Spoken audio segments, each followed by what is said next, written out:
argue with the curatorial department about what the most important object at Mount Vernon is, and they said the mansion is the most important object. I say the remains of George Washington and Martha Washington are the most important object. In the tomb, don't forget he's buried here as well. So, now you all know the Mount Vernon Lakes Association has been interpreting and preserving George Washington's estate and tomb since 1860 when they took it over from the last 7 of the Washington family who lived here. They do not take any private money, so any government money. Yeah. So we're dependent upon private funds. And today is Giving Tuesday, I believe, right? So give at the door if you haven't yet. Okay. That's the last of the commercial announcements. It's a pleasure to welcome tonight Colin G. Calloway, Colin Gordon Calloway, to speak to you tonight. He's an eminent historian of Native American history. And I think those of you who know your George Washington obviously know the significance of Native Americans in the making of the man and really in the making of his story. But I think it's significant that there really isn't a lot of great books on George Washington and Native American peoples, particularly ones that bring out the full perspective of Native American groups as well as they could, particularly reflecting the latest literature, which has really been transformed in the last 30 years and more. And Professor Calloway has been one of the people leading that transformation, the way that early Americanists and American historians understand and have come to understand the challenge of incorporating Native American history into American history. He is currently Professor of History and Professor of Native American Studies at Dartmouth. He received his BA and PhD from the University of Leeds, which means he's an Englishman studying Native American history in the 70s in England, which is an extraordinary story in and of itself. After moving to the United States, he taught high school for a few years in Springfield, Vermont. He served for 2 years as the Associate Director and Editor of the Darcy McNichol Center for the History of the American Indian at the Newberry Library in Chicago, which those of you who don't know is really ground zero for understanding Native American history, an extraordinary center, as the Newberry is an extraordinary institution. He taught for 7 years at the University of Wyoming and has been associated with Dartmouth since 1990 when he came as a visiting professor, but has been a permanent professor there for many, many years. He's incredibly prolific. He's one of these people who's writing and writing and writing all the time and producing so much that those of us who just look on enviously at the production, because not only does he write a lot, he writes brilliantly and very important pieces. I'm going to list some of them here. Pen and Ink, Witchcraft, Treaties and Treaty Making in American Indian History, the Indian History of an American Institution, Native Americans in Dartmouth, White People, Indians and Highlanders, Tribal People and Colonial Encounters in Scotland and America, First Peoples, a documentary survey of American Indian history, the American Revolution in Indian Country, which is the first time I came across Colin's work, which is a brilliant survey of the varied experiences of Native American peoples in that very complicated revolution. The Scratch of a Pen, 1763, and the Transformation of North America.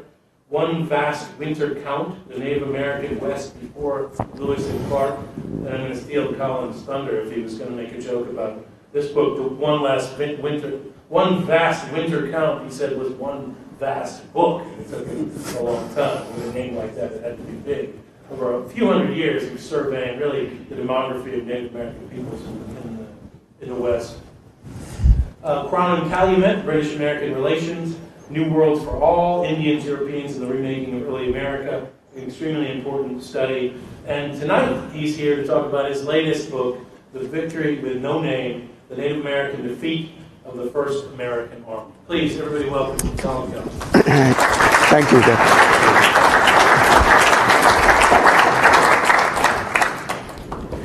Thank you, Doug, and thank you, everyone. It's a pleasure to be here, my first time to Mount Vernon, so I'm a novice, I guess. And I appreciate the English rain that you've laid on for me. Kind of take that kind of thing personally, actually. So this little book, it looks like a big book here, but it's actually quite a little book, is really a side project on a larger book that I've been working on for some years, which I'm calling The Indian World of George Washington. But as I've been doing that, I wondered why this, which I'd known about forever, didn't feature so much in the things that I was writing about George Washington. So The Victory with No Name is, it's a book about a battle. It's a book about a battle on a single day, November 4th, 1791. And it's normally called St. Clair's Defeat, when General Arthur St. Clair was defeated by Indians in northwestern Ohio and essentially lost his whole army, which was significant at the time because that was the only army that the United States had. And I wondered why I wasn't finding more about this in the things I was reading about George Washington, who of course was the commander-in-chief at the time. Can you imagine if Obama lost an army, right? This is strange quiet. So that's kind of what got me into it. That and the fact that this is something that in the work that I'd done I'd come across a lot of times, and I wanted to understand more about it. But of course, being in Native American studies and a historian of Native America, I couldn't help but draw comparisons with Custer's Last Stand, the Battle of the Little Bighorn, and all of that kind of thing, where George Custer in 1876 got himself and the 250 or so poor guys with him killed at the Battle of the Little Bighorn. Right? Everybody knows about that, or at least thinks they know something about it. There have been books, there have been movies, there have been Anheuser-Busch murals, all kinds of things. It's kind of part of, it's almost an iconic epic struggle in American history. Right? Here, the Indians inflicted close to 1,000 casualties, right? At a time when the United States could, to say the least, ill afford that blow. And yet, not many people have heard about it. And so it's an interesting thing to think about, not only as a struggle involving human beings and a human tragedy, I guess, as all battles are, but as an example of how of what we choose to remember and what we choose to forget as we construct our histories. And I don't just mean the United States, I mean all nations do this. We're selective in the things that come to the fore and the events and the people that figure prominently in our history and what that history says about us.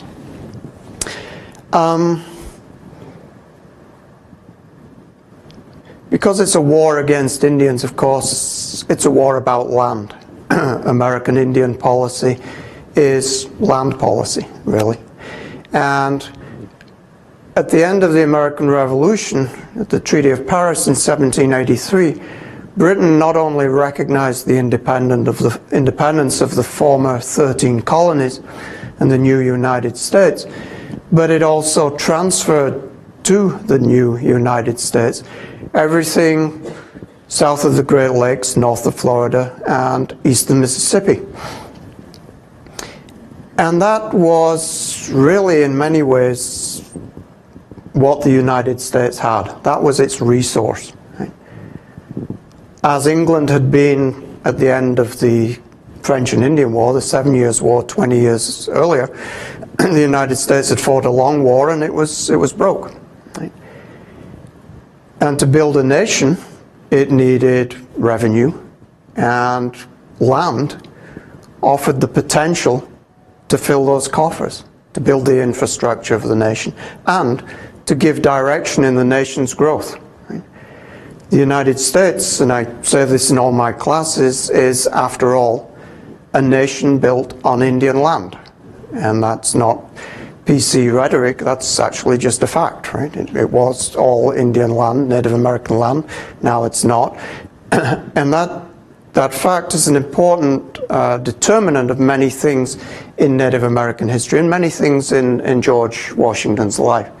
And as you can see, I apologize for the quality of some of my images. They're fairly rudimentary in these splendid surroundings. I'm the most inept person I know when it comes to computers, and I'm not the only person who knows that.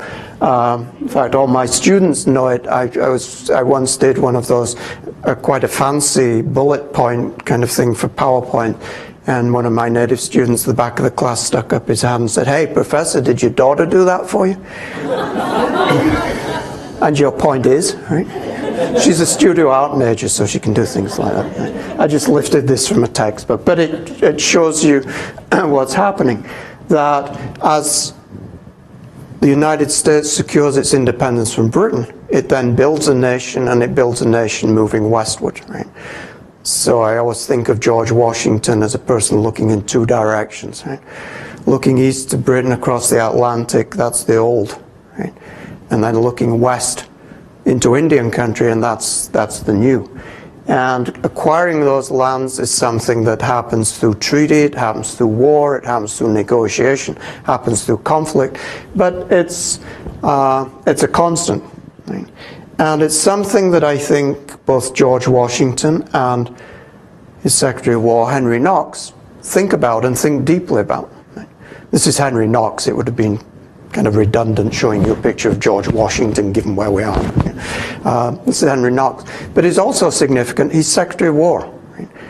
Indian Affairs and the Constitution is lodged in the Department of War, which gives you perhaps some idea of where people are expecting those relationships to take place. And Indian Affairs remain in the Department of War until 1849, when they are transferred not, as you might think, to the Department of State, but to the Department of the Interior, which is also, well, in some ways, rather an odd place for them to be. But I've read enough of the writings of Henry Knox and George Washington to appreciate and acknowledge that I think these guys think seriously about how we're going to do this. Right? This is a nation that must and will take Indian land. Right? And we want to do that with as much justice and fairness and honor as we can do. Right? It sets up what it's, I think, one of the essential contradictions, dilemmas of United States Indian policy. There will be expansion, there must be expansion, but we will do that honorably. So we will deal fairly with the people whose lands we are proceeding to take. And I don't think this is just empty hypocrisy. I don't think this is crocodile tears. I think they wrestle with this for a long time. And their goal is to treat Indians justly and fairly, and to try and develop a land policy that is systematic, that is orderly, that is not accompanied by bloodshed and mayhem, if possible. And the preference is to make treaties with Indians. Just and fair treaties. By which, of course, Indians would give up their land. And eventually, hopefully, agree to live like Americans. The problem comes, of course, when the Indians say no thanks, right? Then what do you do? Right? And then your choices are somewhat limited. But this, I think, exemplifies it. This is a map that shows the location of the Northwest Territory. And it's that area of the country, north and west of the Ohio River, where much of this is played out. And it's the scene for our story tonight. But when colonies were set up, many of the Crown charters gave enormous grants of land. So the Virginia's original grant actually extends, I think, to the Pacific. Nobody knew where it was, but we'll have that. So there's an interesting treaty, the Treaty of Lancaster in 1744, where the Iroquois give up land. They think they're giving up land on Virginia's western frontier. They think they're talking about the Shenandoah Valley. Right? But the charter as written means, well, you could interpret that they're giving up certainly the Ohio country and beyond. Many of those, so the question becomes at the end of the revolution and the new nation is formed. What will those former colonies do with those western lands to which they have a legitimate claim? Shouldn't this be a national resource? And eventually, the states cede those lands to the federal government. But they do so more quickly in the north than in the south. Georgia does not give up on its western land claims until 1802. So it's really north of the Ohio River where that land can be seen as federal land. And what are we going to do with it? Well, a number of land ordinances were written, many of them by Thomas Jefferson, and they culminate in the Northwest Ordinance of 1787, which sets up this territory. And I always think this is actually a brilliant document. Because think of what had happened. The former British colonies had revolted against the crown. That was a pretty radical thing to do. They'd secured their own independence. And many of them had justified that, explained that, not as a radical departure, but as natural. The colonies were children of the mother country. And like all children, they grew up, they became stronger, more independent, and they moved away. And that's what had happened. Well, that's okay. But then what happens if, from those 13 colonies that have become states, citizens move west, take up new land, and the process begins again? Right? So hundreds of people move to, I don't know, Minneapolis. Right? And as they grow in strength and number and become resentful of government from Philadelphia or Washington, they invoke that same reason. Right? Now we will siphon off and become another country. Right? So that instead of having 50 states, we might have had, a dozen different countries. Right? The Northwest Ordinance provides the answer to that. And the answer is that as Americans move west and create these new communities, they will not be colonies that endure a permanent second-class status in the way that the American colonies were. They will be territories. And that territorial status will be temporary. Once a territory has 5,000 people, they can form a government. They can elect a legislature. It'll be modeled on the state government. Once a territory has 60,000 people, that territory can petition to enter the Union on the same equal status as the other states in the Union. And that, I think, is just an incredibly smart way of locking expansion into the national interest and, in fact, making nation building and expansion go hand in hand. It was also understood or designed that this expansion would be orderly. The lands would be surveyed and measured and bounded. And regions would be divided up into 6 square mile townships, 6 mile square townships. And it would be settled on a kind of New England model. And so starting with the western border of Pennsylvania, that's how they proceeded. It essentially sets up the territorial system of the United States.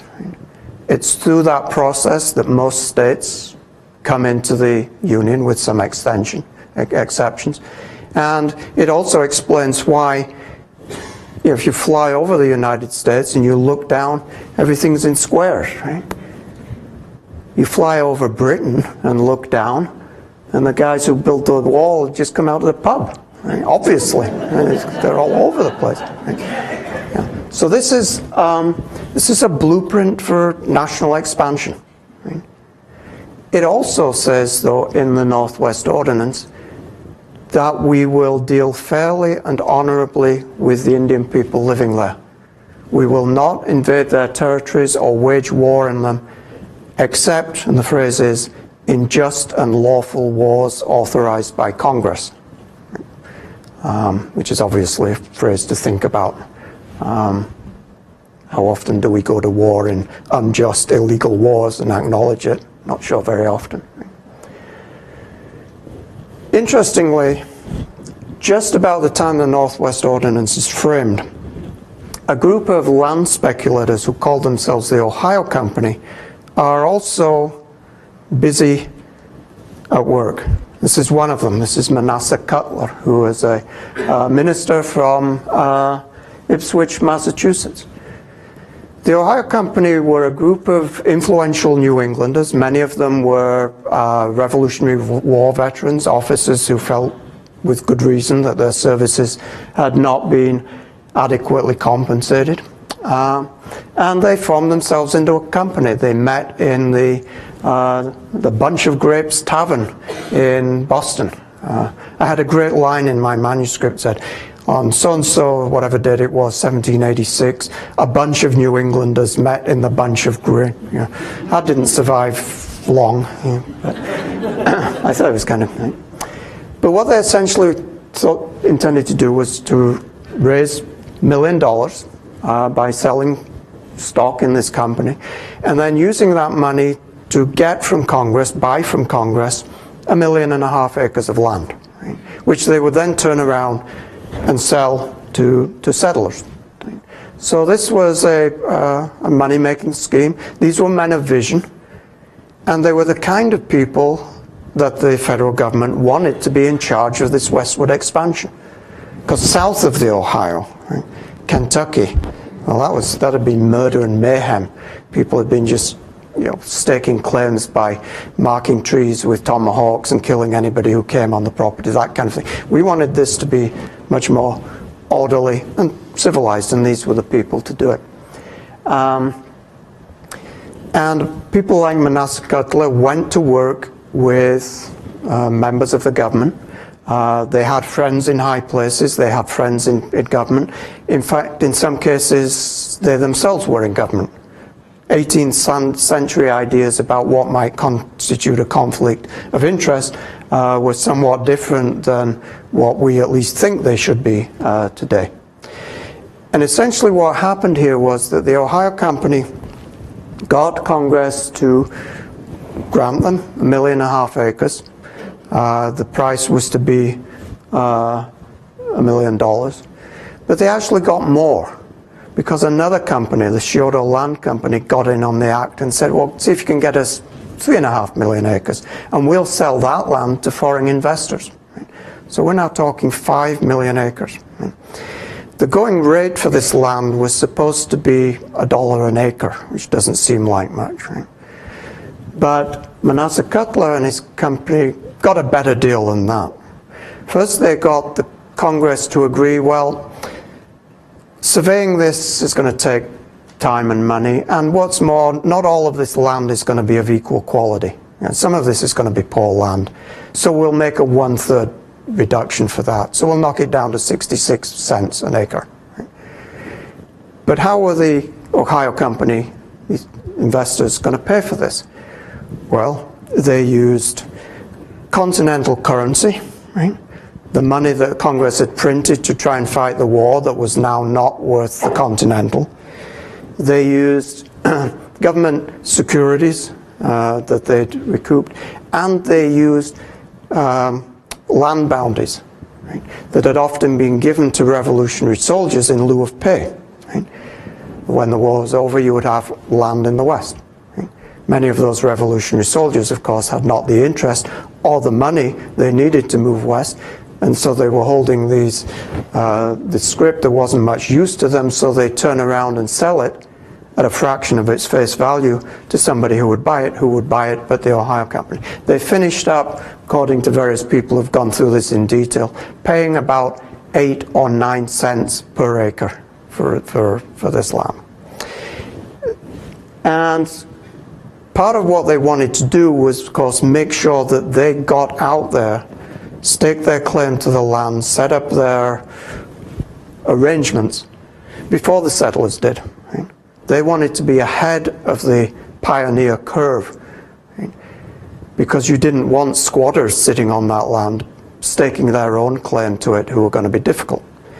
So the tiny American army, the tiny army that the United States has, those units that are on the Ohio River in the late 1780s, actually much of what they're doing is expelling trespassers, people who've gone across the Ohio River. They're building cabins, they're planting fields. The army's kicking them out, they're expelling them, they're burning their cabins. Not so much because they're trespassing on Indian land, but because they're jumping the gun.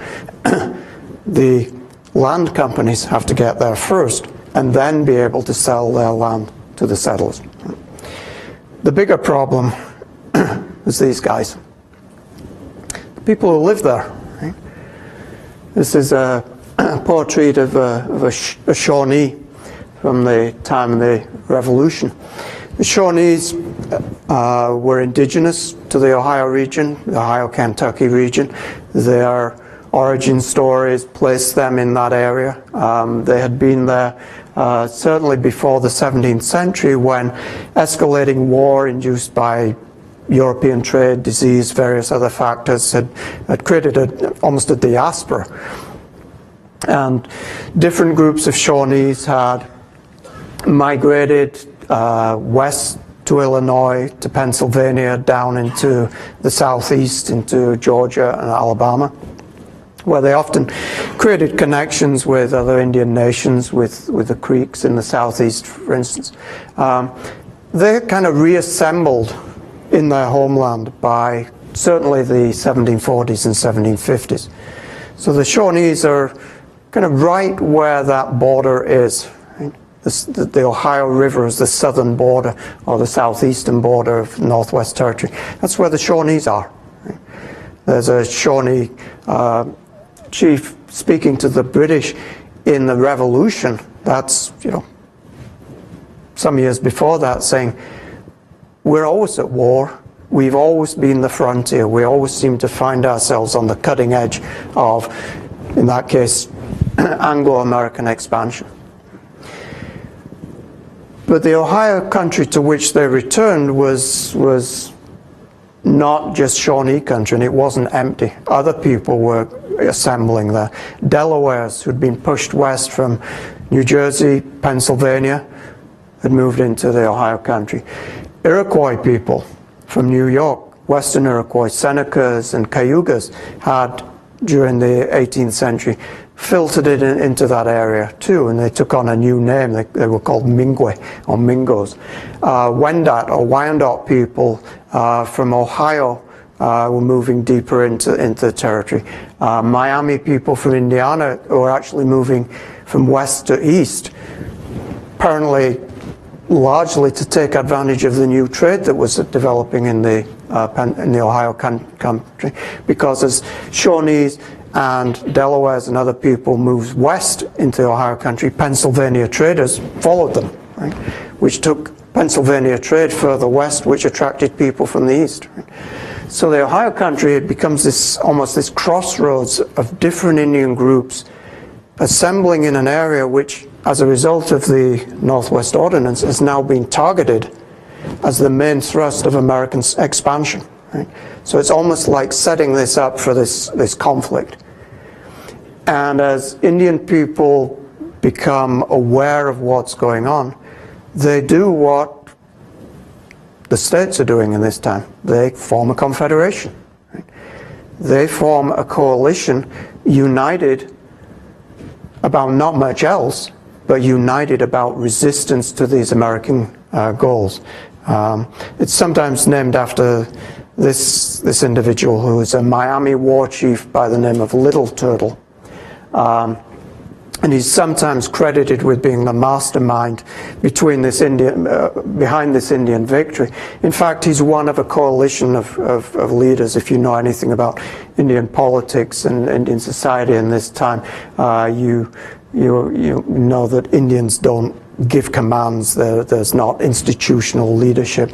Indian leaders, to the extent that they do lead, they lead by persuasion, by oratory, by example, by charisma, by reputation. I always think when I hear people talking about leadership studies, and we do that at Dartmouth as well as here, I think somebody should be doing followership studies, right? Because unless you've got followers, you don't much of a leader. And in Indian country, you're not a leader unless you have followers, right? So this is truly a coalition in which the leaders of the different native nations exert their influence, their charisma, to bring people around to the way of thinking that says this is something we have to take a stand again. And then they have to do all that again across different tribes and different nations. Right? These people don't live in isolation. Native American people have long histories of building coalitions, building alliances, sustaining them through their rituals and through kinship. But it takes work, right? And we all know in our own time how difficult it is to maintain a coalition. Even if the source even if our objective, we're all completely in agreement about how evil and bad that is and it needs to be stopped, maintaining a coalition is difficult because different groups have their own agendas, they have their own scores, they have their own suspicions. So what the native people in Ohio do in this period is quite remarkable and quite an achievement, I think. And they're doing it at a time when the nature of their societies is changing too. These societies are bombarded by disease, population is declining. They are changing their composition as different groups come into closer contact. There's more intermarriage. As population declines because of war and disease, there's greater degree of captive taking, where Indian people would often go to war to take captives who could then be adopted into the society. And through a ritual of adoption, a Seneca person could become a Shawnee. A British person could become a Shawnee. Right? So these are very interesting multi-ethnic communities. And by 1787, many of them are concentrating in what is now northwestern Ohio. Right, up around the Maumee River, in part because ever since the Revolution, there's been so much warfare and raiding and counter-raiding back and forth across the Ohio River that Indian people have pulled back from that war zone into areas of greater safety, even though their commitment is still to try and defend that Ohio River as the boundary between them and the invaders. So how are you going to get these people to give up their land? Washington says, as he looks at the situation, that hopefully this could happen inevitably. Right? That as American population increases and as settlers move west, they will kill the game or drive the game away, so that Indian hunting territories will be yet less valuable, less useful to Indian people. And so they'll be happy to sell off some of that land and move further west. Right? This is something that, there's a certain truth to it. It's something that Thomas Jefferson subscribed to as well. But obviously that was a little optimistic. The government tried to implement a process of obtaining land by treaty. Immediately after the Revolution, the United States sent commissioners into Indian country who negotiated, or rather dictated, a string of treaties with the Iroquois, with the Delaware, Wyandot, Miami, and with the Shawnee, where basically the message they gave was, you people fought with the British in the Revolution, right? And you lost. You're a defeated people, and we now own your land. Your British allies gave us that land, and out of the goodness of our hearts, we will allow you to live on certain pockets of that land, but that land is ours. It was a treaty by right of conquest. Right? And there was an instance of the Treaty of Fort Finney in 1786 where one of the Shawnee speakers said, we can't live like this. You are putting us on tiny ponds where there's not enough land to support our women and children, and we will starve. And in ritual fashion, as in any of these treaty negotiations, he presented the American commissioners with a wampum belt as a record of what he had said. This is how he conducted diplomacy. The American commissioners, who were George Rogers Clark and Richard Butler, who will later die in this battle, refused to accept the wampum belt. One of them picked it up off the table with his cane, dropped it on the ground, on the floor, and then ground it into the dirt with the heel of his boot. Indian people in that region were still talking about that 5-6 years later. People who weren't there were talking about it. This was such a gross act of disrespect for the rituals by which human beings reached out to one another and made peace. And it was a clear message that this was a different, more aggressive power with which Indian people were dealing. But Indian people quickly got wise, and they formed a coalition and sent Congress a message and saying, we're not going to put up with that. We're not going to have the United States making treaties with individual Indian tribes. If you want Indian land, you have to have the agreement of all Indian people who are affected by it, which of course was the last thing that the United States or any imperial power wants to hear, right?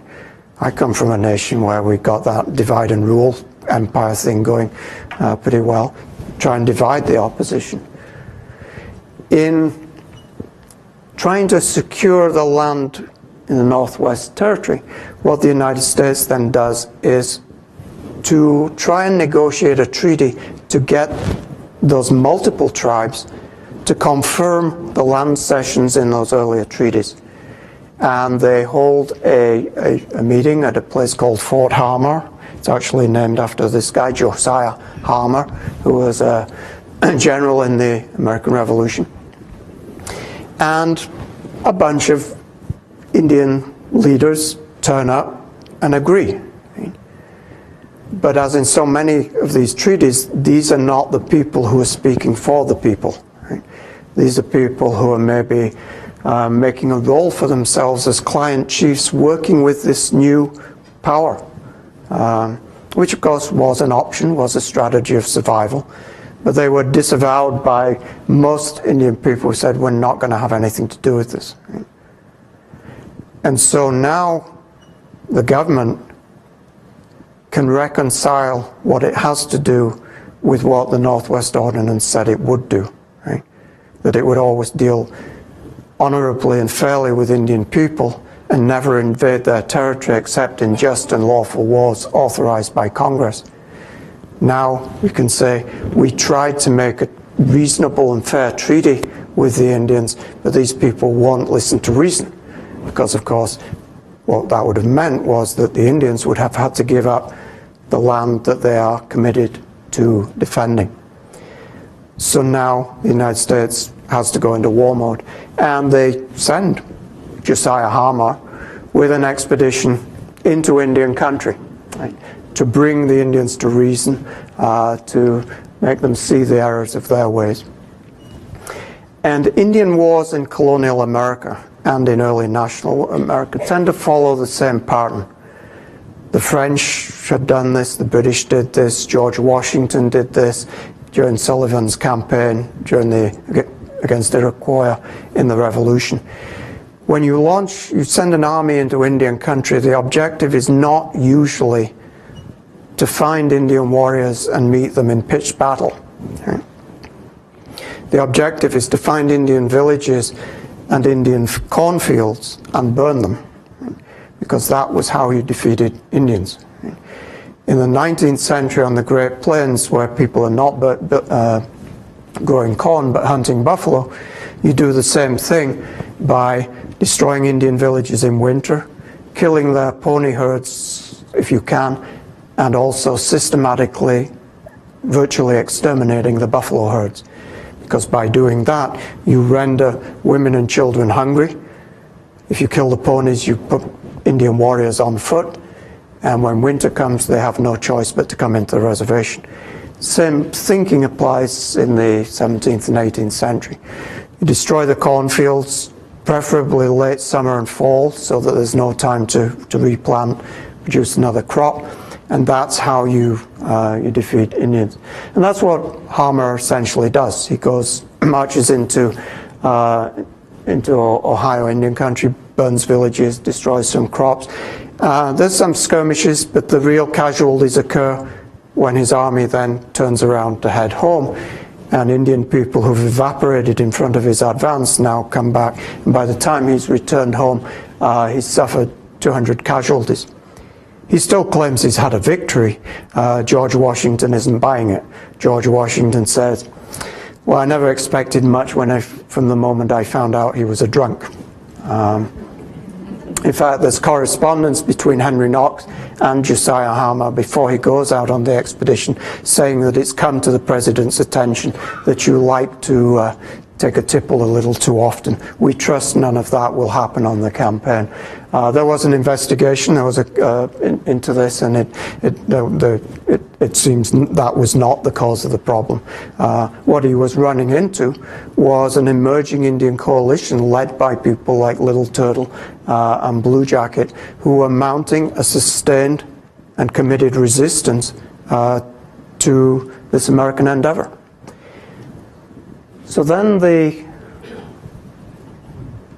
charge falls to Arthur St. Clair, Scotsman.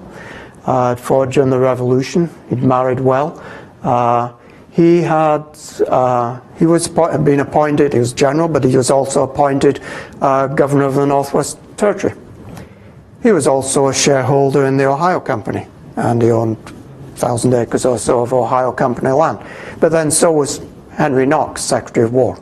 And in fact, one of the men appointed to be in charge of provisioning this expedition, a guy by the name of William Dewar, who was Assistant Secretary to Alexander Hamilton, Secretary of the Treasury, was also a business partner of Henry Knox, and they were actually both speculating and investing in lands in Maine, which of course was not yet Maine, it was part of Massachusetts. So there's a lot of interesting and closely knit developments going on here.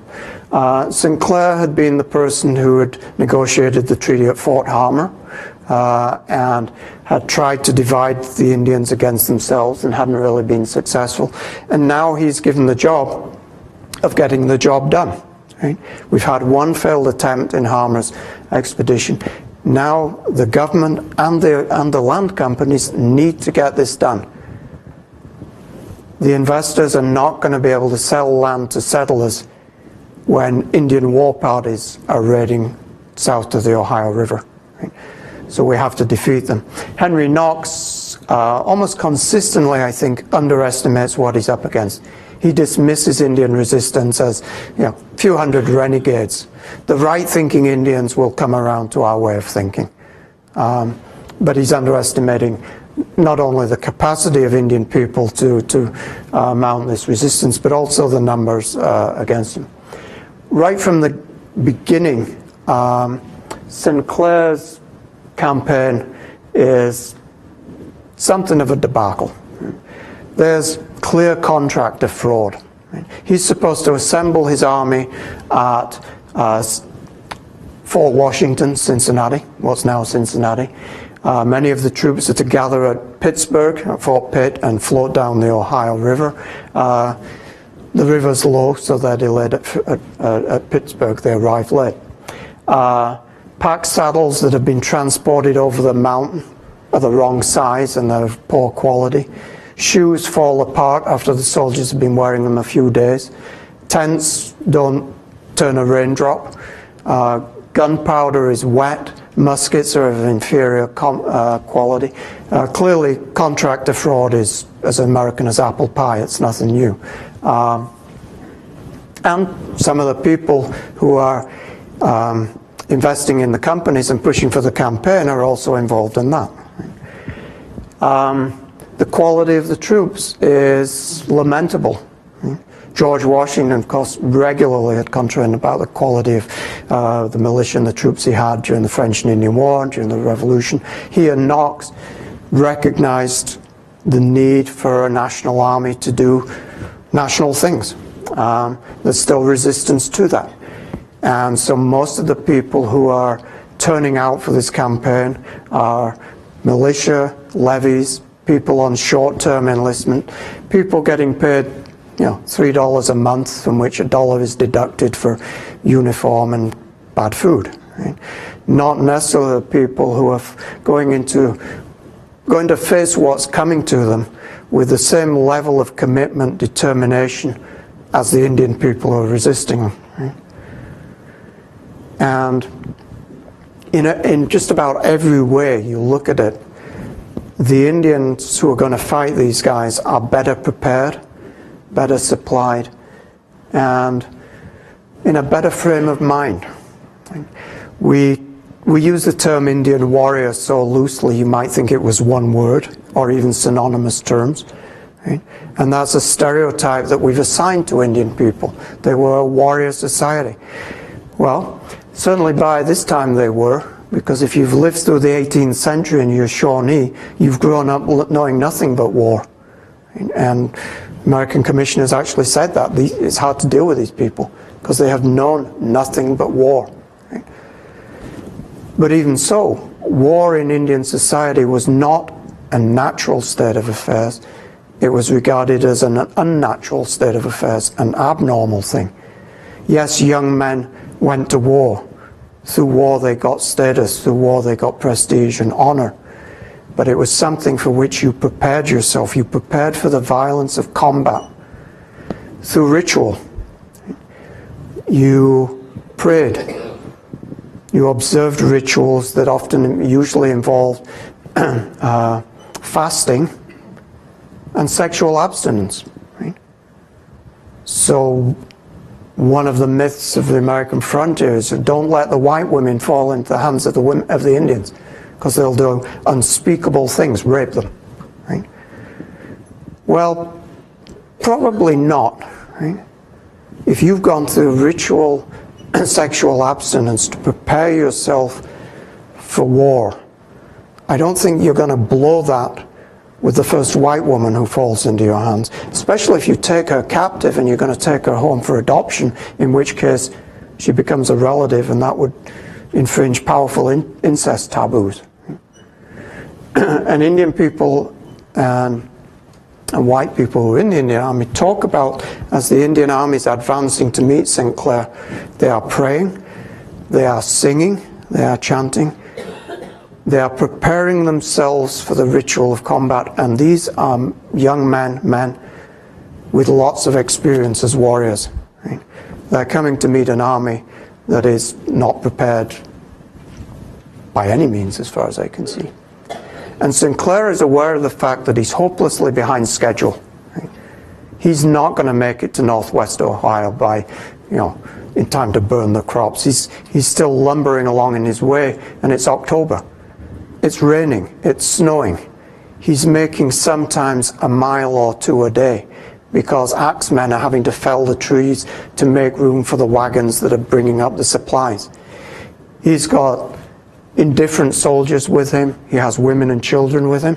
Camp followers, which doesn't just mean that they were prostitutes. Sometimes they're wives. Some of the officers have their sons with them. Right?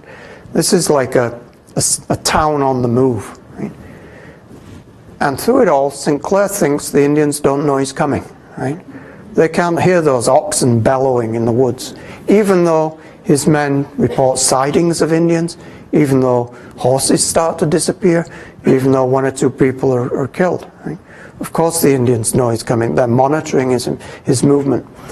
And on the evening of November 3rd, St. Clair makes encampment on what he thinks is the banks of the St. Mary's River. It's actually the bank of the Wabash River. He doesn't really know where he is. And his worry is still the same worry that George Armstrong Custer had heading to the Little Bighorn. He's afraid that the Indians will scatter and run before he gets there to fight them and kill them. Right? when he's talking to his officers on the evening of the 3rd, they're standing around a campfire warming their hands, and the plan is the next day, we'll get up early, and we'll march the next however many miles it is. He's actually 44 miles from where he thinks he was going to, from my Indian villages. He thinks he's much closer. We'll get up early, we'll march, we'll get this done. Right? The Indian army has come to meet him, and they're lying in wait 2.5 miles away, right? Ready for the battle that they know is going to happen the next morning. And the next morning when the troops get up, suddenly all hell breaks loose. Right? There's a group of militia camped across the river who are just simply engulfed by this Indian attack. They run across the river, run into the American encampment. People are still eating breakfast. People are wiping sleep from their eyes. And the Indians do what Indians were not supposed to be able to do. Right? Their leaders have formulated an effective battle plan, and they've got their warriors to execute that plan efficiently and effectively. They do it so, essentially what they do is, it's an old standard. It was used at the Battle of Cannae. The Zulus used it against the British. You advance in a crescent moon or horn formation, and as you engage the enemy, your wings enfilade and envelop the enemy until he's surrounded. It happens so quickly that American officers describing it think that they were surrounded when the battle started. Right? And then what happens is that ill-trained troops, whose officers are being picked off by Indians deliberately, who are also picking off the gunners so that the artillery is silenced, ill-trained troops sort of huddle together for apparent safety, and they're really just caught in a killing field, in a killing pen. And when they try to dislodge Indians who are firing from the trees and from cover with bayonet charges, this is not a European conflict with everybody playing by the same rules, right? The Brits don't stand there and meet you with bayonets. The Indians, in fact, just evaporate. And then your bayonet charge kind of peters out, and then what do? Well, you go back into the ranks and it starts over again. After about 3 hours of this, Sinclair, who apparently survives because he pulls on a cloak so he's not targeted as an officer, orders a retreat, and it rapidly becomes just a rout. People are just running for their lives with the Indians in pursuit. And as we know, that's when, in war, that's when the casualties happen.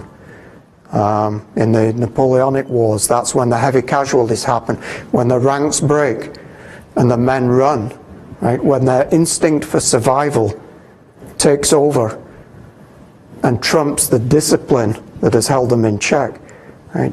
Their natural instinct is to run to safety, but that's of course when they're most vulnerable, because that's when the cavalry come.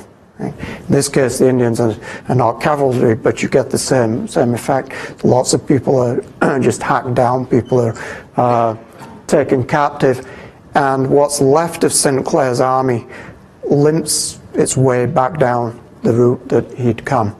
The casualties are about 630 dead and 200-300 wounded, plus unknown numbers of captives. When Sinclair had left, he had an army of about 2,000. Desertion, sickness had reduced that number, and the day before the battle, he'd actually had to send his 1st regiment back down the path to protect the supply train, the wagons that were coming up behind, not from Indians, but from deserters from his own army who were going back down. Right? So by the time the battle happened, he had maybe 1,400 effective men. It's virtually obliterated. When that news reaches Philadelphia, of course, this is huge, right? Because this is not only shocking for the human tragedy involved, but this was the United States' own army at a time when the United States is a baby. Right? It's 2 years or so since the Constitution. The nation is still trying to build itself, even establish itself as an independent nation. And you have people in the Western frontier who are thinking of maybe going into Spanish orbit, because the Spaniards control the Mississippi. And if the United States can't get that sorted out, then Western farmers might think they're better off with the Spaniards. Vermont is talking to the British about joining Quebec. This is a republic whose future is anything but certain. And I think it's difficult for us sometimes, looking back at these years, to recognize just how precarious it was, right?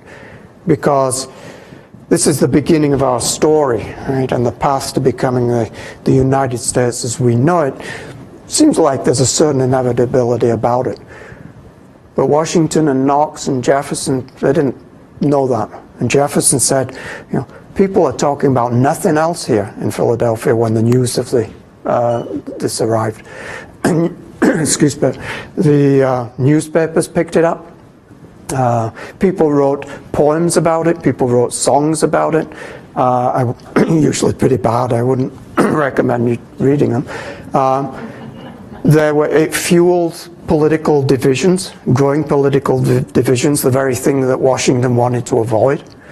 There was a congressional investigation, the first congressional investigation in American history, which, which also gave rise to, I understand, the first use of executive privilege, because the congressional committee investigating it began to follow the money. They recognized the problem with the supplies and the contractor fraud, and of course many of them saw, and some of them were looking for, tracing that up the line to people like Alexander Hamilton, who was nobody's favorite, and to Knox. And so the congressional committee demanded documentation. And Washington huddled with his cabinet and said, what do we do? And the consensus was, we have to turn over the documents, but the president should have the right to withhold any documents, the disclosure of which he deems might be detrimental or prejudicial to the public interest. Right? Or those of us who lived through Watergate, and I can see that most of you did, right? We all know what that is, but that's where it came from. The Indians did it. Right? The United States cannot reverse this defeat immediately. It has to rebuild its army, but it also has to rethink how it organizes, pays for, and structures its army. It sets about rebuilding a national army, a much more professional army, under the command of General Anthony Wayne, a Revolutionary War veteran, again, who is the person to get the job done. But in the meantime, the United States has to buy time for itself. And so Washington and Knox go back to Plan A, making treaties with Indians, right? And send out emissaries, often other Indian people, to the Confederacy and say, well, can't we come to some kind of agreement? How about a compromise? How about, if not the Ohio River, maybe the Muskingum River? But of course, the Indian militants, shall we say, who'd resisted and rejected such offers before St. Clair, are not now likely to say, oh yeah, we just destroyed your army, yeah, now we'll compromise, right? So what the United States actually does is use that diplomacy, and Indians are going to Washington. I mean, going to Washington, the person, they're going to Philadelphia. He has a pretty hectic schedule of having dinner with Indian delegations, because he's trying to get the Senecas from the Western Iroquois to act as intermediaries going out to Indian country. And all this is going on back and forth. What they're actually doing is buying time so that Wayne can build his army, and dividing the Indian coalition. Because, as happens with a fragile coalition like this, having attained their objective, which they think they have, they've defeated the American army, what's to hold them together now? Right? So different agendas and different ambitions come into play. Some of them begin to say, well, maybe a compromise wouldn't be so bad. We're going to have to learn to live with these people at some point anyway. So maybe now's the time to do it. And so by the time Anthony Wayne leads his army into Indian country in 1793 and 1794, the opposition, the Indian coalition arrayed against him, is a fragment of what it was. It certainly doesn't have the same unity. Little Turtle is no longer in the same position of authority. He's kind of shifted his position. He's going to become what the United States will call a peace chief, somebody who advocates following the white man's road as the best path for survival for his people. And the Confederacy divides even further on the eve of that battle, because Indians are preparing to meet this new American army. What do they do in preparation for that? Well, one of the things they do is that they ritually fast. Right? And then the battle doesn't happen. Right? And so they disperse to go hunting to feed themselves. And then the battle happens. Right? That's when Wayne advances. Don't think that he necessarily times it that way deliberately, but that's what happened. So it's actually quite a quick battle. Right? The Indians are defeated. They actually are not defeated with the kind of heavy casualties that Wayne and his officers claim. By some counts, the Indians actually inflict more casualties than they suffer. The real blow for the Indians is that they have been led to believe by the British that the British will be there for them. The British will supply them. The British will provide them protection when they need it. And the Indians leaving the battlefield run to a British fort that's being built, and ask for shelter. Right? The problem is, this is 1794. There's a worrying thing called the French Revolution happening in Europe. Right? The last thing the British want to do now is get involved in another shooting war with the United States. So the gates remain closed. And Indian people, veterans of that battle, say that that's what really dispirited them. You know, what had happened on the battlefield, they could revisit that. But the betrayal by the British, again, was what really cost them. A year later, the Indian leaders meet Anthony Wayne at the Treaty of Greenville. And a whole generation of Indian chiefs, like Little Turtle, who's the person depicted here. Little Turtle, Blue Jacket, Buckaunga Hill. It's almost like a roll call of Indian leaders in this coalition who fought the United States from before the Revolution, during the Revolution, and after. Sign this treaty, give up about 2/3 of what is Ohio, and then keep the treaty. They keep the treaty. They try, many of them, to live according to this new American way of life. They don't go to war again. Younger Indians who don't go to the treaty, people like Tecumseh, move west and they'll pick up the war another time. But the leaders of the coalition keep the treaty. I always think this is an interesting picture because it depicts Little Turtle talking to this group of American officers. This is a treaty negotiation, right? And here is an American officer taking notes, right? So Little Turtle is speaking in Miami. His language, his words are being translated at least to one interpreter, right? And somebody else is taking notes on his knee, right? And then we'll write that up, and that will be the treaty, or that'll be the record of the proceedings by the treaty, and we'll have an authentic record of what went on there. Right? So that's why I did a book on Indian treaties once, because I always thought the backstory behind those formal documents that you got that listed the terms must have been pretty incredible. And that opens up that territory. In 1795, there are 5,000 American people living in Ohio. By 1800, 45,000.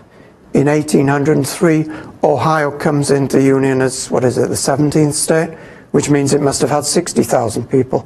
And by 1830, it's the fourth largest state in the Union with 938,000 people. Right?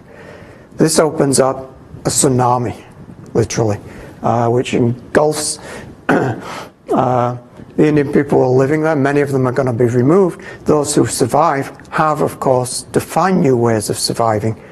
And those will not be standing toe-to-toe with American power. Those will be devising new strategies of survival. But I want to show you this guy, because I think this is an interesting fellow. He fought at the Sinclair's defeat. He fought at the victory with no name. His name is William Wells. He was captured by Indians as a boy and was adopted as a Miami Indian. He later married Little Turtle's daughter. As a young boy, he used to operate as a decoy on the Ohio River. He'd go to the banks of the river as a flatboat with American settlers was floating down the river and would yell, "Help, white boy!" And the boat would pull in to help him, and then the Miami warriors would jump out, kill the people, plunder the boat. He fought with the Indians at Sinclair's defeat. And then afterwards, he changes his mind, and he changes his identity, and he changes his allegiance. He goes back to American society, and he works as an interpreter and as a scout for General Anthony Wayne. He's at the Treaty of Greenville as an interpreter, and he then works as an Indian agent, working with his father-in-law, Little Turtle, who's now on board with this plan, to help the Miami and other Indians learn to live like white men. Right? His story ends when the War of 1812 breaks out. He finds himself in the garrison at Fort Dearborn, which is what it becomes Chicago. And when the war breaks out, and the small American garrison there and their family are besieged by the local Indians, Potawatomi Indians, who are aligning with the British. They know that, the garrison knows that it's an untenable position, so they're leaving the fort and they're trying to make their way through the Indian lines. William Wells leads them out, and he leads them out with his face blackened in sort of traditional Miami Indian way of preparing for death. He knows he's going to die. Okay? And the Potawatomis attack. They kill a lot of the garrison. They kill a lot of people. They kill William Wells. They cut out his heart and they eat it, right? As a traditional gesture of respect for a courageous enemy, and they would ingest some of that courage. His life story, a lot of what I've been talking about here has been about a boundary, right? Indians and Americans fighting over a boundary, to move a boundary. Indians laying down their lives to defend the Ohio River. And we sometimes get the impression that the frontier is about that the frontier is a hard line separating whites from Indians. But in fact, and this is part of the deeper tragedy of it, the frontier was not a hard line. The frontier was more like a sponge in which people and ideas and influences seep back and forward. And in those kind of contexts, you get people with very complicated and sometimes conflicted identities. Right? Is Wells American? Is he Indian? Right? He's born as an American. He then goes Indian, marries Indian, lives as an Indian, fights as an Indian, comes back to the American fold, but when he dies, it seems like he almost chooses to die as an Indian. Right? And his story, I tell you a story not because of the graphic detail, but because I think it's a story we know well, but I think represents hundreds and maybe even thousands of other stories that we don't know well.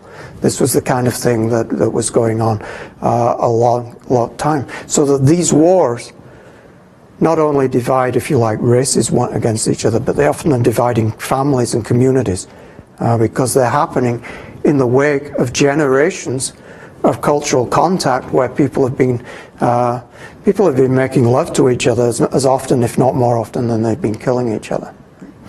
The other thing that I wanted to just very quickly end with, and I do it in the book for the same reason.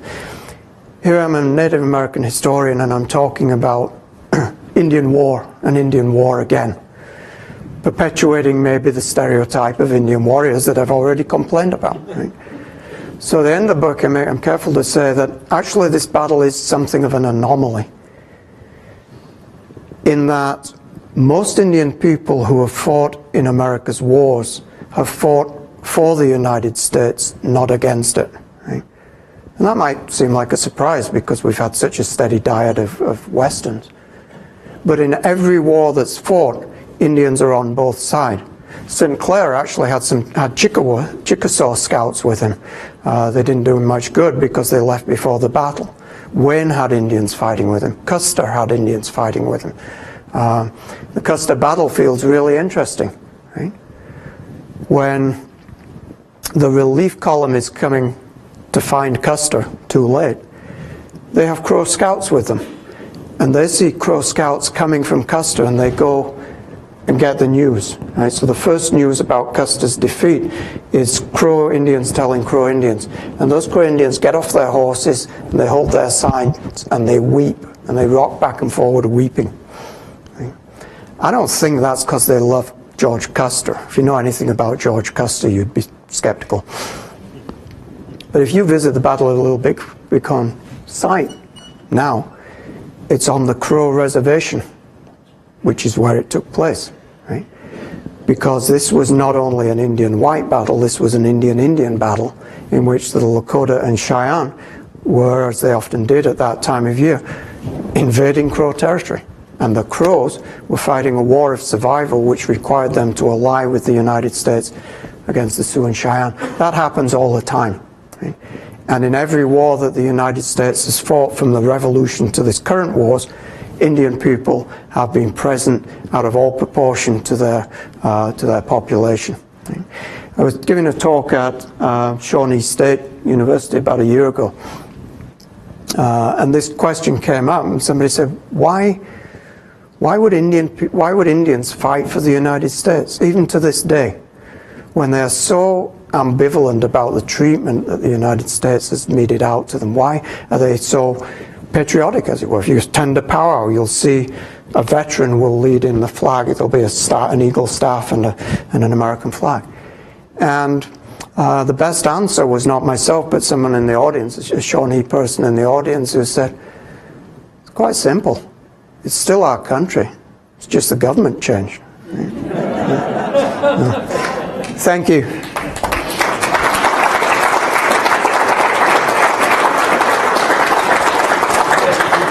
Yeah, I'll be happy to take questions. Because it's being filmed, I think you have to wait for a microfilm that Mike or Doug will give you. Who wants to kick it off? I told Colin that we have the best audience in America in this room every month. So someone's got to give a hard question here. Or an easy question be fine, you know. Oh, I'm sorry. Yep. Yeah. I'd like to follow up on the comments you made about the soldier who, when he died, I guess it was the Indians started to invade part of his heart. Mm-hmm. And I've run into various references to a certain amount of cannibalism that existed within the Indian community in my research on the War of 1812 in that area. I was wondering if you could talk about, was it prevalent in multiple Indian tribes, or just certain ones, or what degree did it? Yeah, it's a difficult one, because you read these accounts and they're jarring, right? And I'm not sure what the dictionary definition of cannibalism is, but if it's eating people, then I don't think that exists. I think what we're looking at is a sum of ritual. This is not the Donner Party, right? I think this is ritual eating.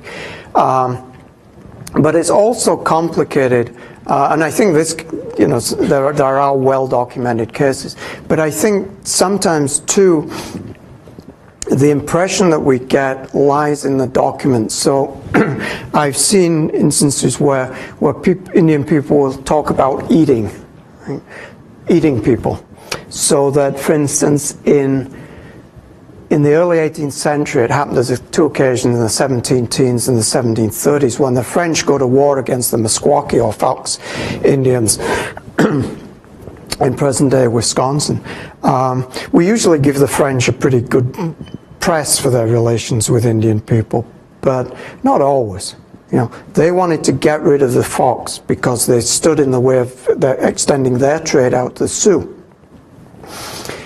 And this, I think, by any definition, was a genocidal war. The French were out to destroy the fox, and at one point they entrapped hundreds of fox people in a palisaded village. It's men, women, children. The fox tried to surrender, and the message from on high comes down and says no. At which point, and I remember the first time reading this, one of the most chilling things I've seen, fox people, mothers and fathers, were handing their children over the stockade to the Indians on the other side who were fighting with the French who were going to be killing them. And the Indians on the other side were taking their children, were saying they would eat them. Right? What they're meaning, and the reason why they were handing them over, they were giving them to their protection. And by eating them, they meant they would take them in, right, as their own. So those children would be adopted and would become fox, and the French knew enough not to mess with that. Right?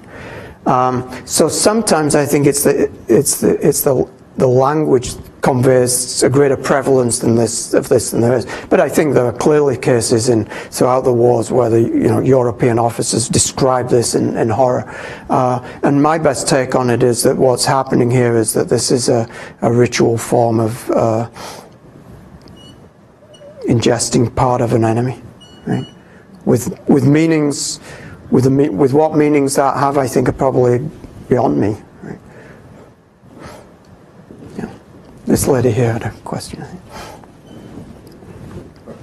Did you say what percentage of William's army were regulars?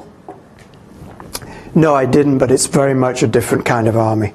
These are men who, he called it his American Legion, and you have regular troops and trained, not only trained, but trained to fight this kind of Indian warfare. And it's a very different kind of army. And the Indians recognize that. The Indians talk about that, that they realize that this is a different opposition. And I think one of the things that comes out of this is that the idea that in the United States that you could simply summon the militia when a problem happened, right, gives way to the fact that we need to have a professional force. There's an instance, and I forget the dating of it, where Congress is talking about saying, well, okay, if we are going to have an army, there has to be, we have to limit it to 3,000 men, and Washington's reputed to have said, okay, and we'll send out a message to the invading nations that they can only invade with 3,000 men. Right, because this was and it seems almost laughable, but of course we're at a time when the United States is also establishing its post office, its mint, its road system, and everything else. It's still on its training wheels as a nation, I suppose, in some ways. I think that we're running short on time, but I'd like to ask one final question. As the founding director, I have my prerogatives. And in this case, it's his only prerogative, I think. Yeah, exactly.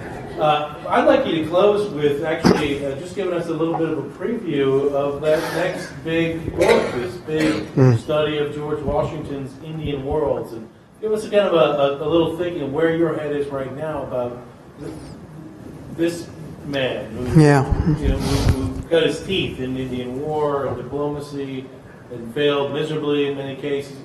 What is the arc of his story, and how does it relate to the Native Americans?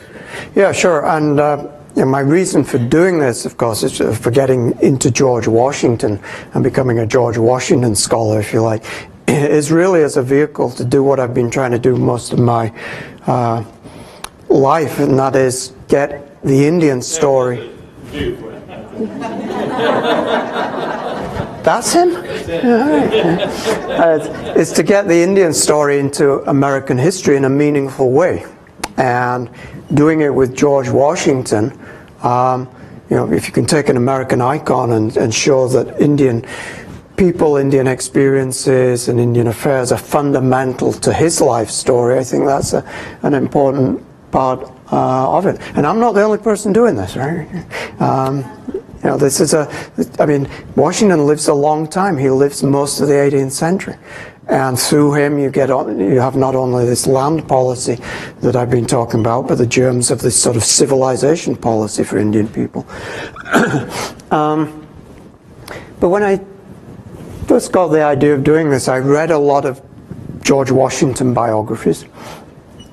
And most of them mention George Washington and Indians when he's in the Ohio country as a young man. And most of them mention Sullivan's expedition against the Indians in the Revolution. And that's kind of it in many cases. But I also realized that if every time those biographers talked about land or Western land, you scored out Western and put Indian land, and the whole book was about Indians, right? Because he was a surveyor, he was a speculator. You know, he cut his teeth in Indian country, but he was there for a reason. And his vision of the West is that West, that Indian land, will become American real estate, right? Whether it's owned by George Washington or whether it's the nation's territory, and that's a fundamental story. But I also think he's obviously a complex character. He wrestles with a lot of the issues and the dilemmas that are going to plague American Indian policy and plague American Indian people for a long time. And he's what I've enjoyed about doing this is how much time he spends with Indian people. Now, so far, I haven't found any great sources written by Washington that are insightful and informative about Indian culture, Indian languages, kinship systems, gender relations, or any of that kind of thing. When Washington looks at Indian country, he sees land. When he looks at Indian people, he sees enemies or allies. But he's doing some pretty interesting stuff. And as president, he has this constant stream of Indian people coming to visit him in Philadelphia. And I think just that, a snapshot of Philadelphia in the 1790s, where on almost any given day you've got an Indian delegation trucking down Market Street or whatever it is, that's an image that we don't often have in American history. And the image of this guy sitting down smoking a Calumet pipe and drinking Madeira at dinner with 16 Indians who've come all the way from the Wabash country to get a peep at the Great Father is also not an image that I don't really see that stiff, aloof Washington being able to carry that off. Right? So I hope that what I'll be able to do in this book is add another dimension to Washington's life, but the, if you like, subversive purpose of it, of course, is to really emphasize how important Indians were, not just in Washington's life, but in early American history, where I actually genuinely believe that lots of American history doesn't make sense if you do what we've done for so many years, and that's omit Indians. Right? So many things in Washington's life would not have happened the way they did had it not been for the presence of Indian people or Washington's presence in Indian country. So that's where I am right now. That will be on my mind for a bit. Very much looking forward to that. Let's give him a big round of applause. Thank you very much. Thank you. It's a pleasure. There are books for sale right outside the door, and we will make Colin sign them all before he's allowed to. So I look forward to that, and I look forward to that, and I look